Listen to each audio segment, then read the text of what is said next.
and TV stations would be disrupted. Hospitals would struggle when the backup generators run out of fuel. We would be completely cut off from the outside world. The world is simply so dependent on technology, and especially on electricity. It is feared we have lost the ability to function as a society without it, and worryingly, it is our power grid that is most vulnerable to a super solar storm. An independent think tank recently put the cost of damages to the USA alone at $2.6 trillion, ultimately destroying the economy. And unfortunately, that does not cover the social impact it would have, as is often the case in natural disasters. Some people would undoubtedly resort to more primeval instincts, with attitudes such as every man for himself. Chaos, looting, and disregard for the law could occur. This would only get worse. The longer the population goes without hearing from their government or organization of an authority, hopefully in such a situation, the good of mankind would prevail. But it is a possible scenario. The think tank placed the estimated recovery time to repair the damage of a CME at 4 to 10 years, and estimated that 2/3 of the U.S. population could die of starvation, disease, and chaos. During that time, we only need to look at a couple of examples to understand this variety of the situation. In 1989, Quebec experienced a large solar storm that made the power grid fail in just 90 seconds. This problem was exacerbated by the fact it was winter, where the temperature can drop well into the minuses, which left vulnerable people in a potentially bad situation. It took 9 hours to restore power, and total costs from the disruption were estimated to be around $2 billion Canadian dollars from the social aspect.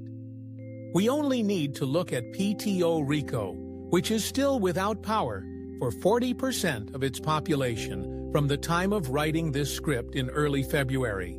That means it has been without power for 140 days and is estimated that it still needs 50,000 utility poles and roughly 10,000 kilometers of electricity cables.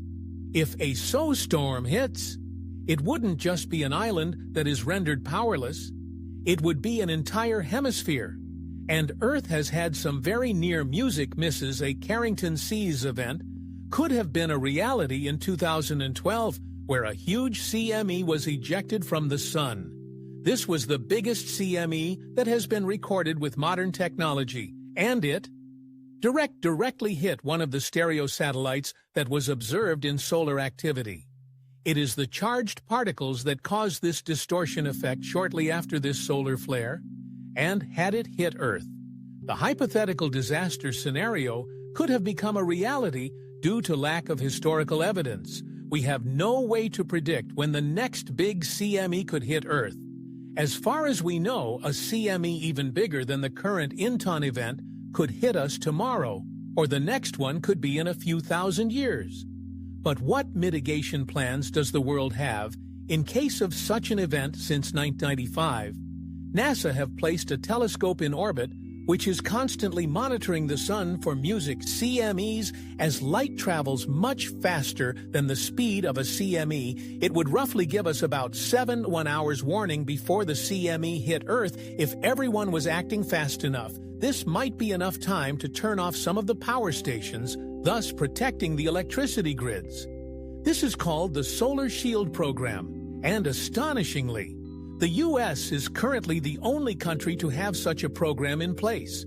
Countries are also working on temporary transformers, which are quicker to produce.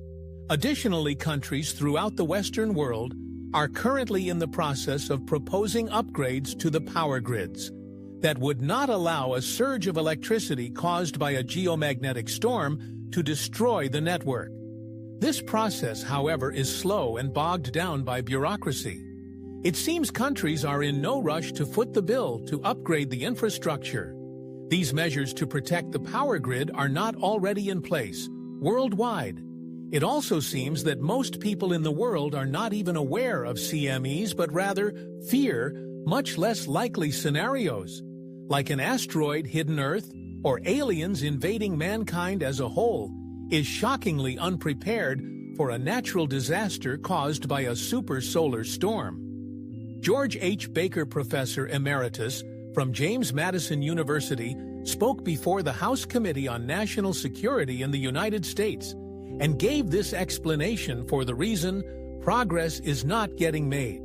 He said to a major extent the lack of progress in protecting our most critical infrastructure to solar storms is that the responsibility is distributed. There is no single point of responsibility to develop and implement a national protection plan. Nobody is in charge when I asked the North American Electrical Reliability Corporation about EMP protection.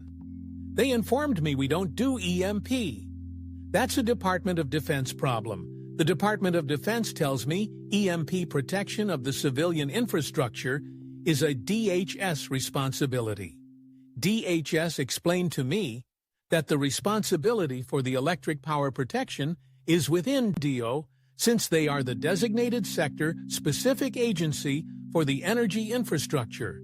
And this is sadly from one of the most progressive countries in the world on the subject, and until mankind is prepared for a CME, we really are at the mercy of our life-giver star.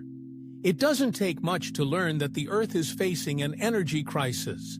Fossil fuels are finite, but also represent 80% of the source of our electricity.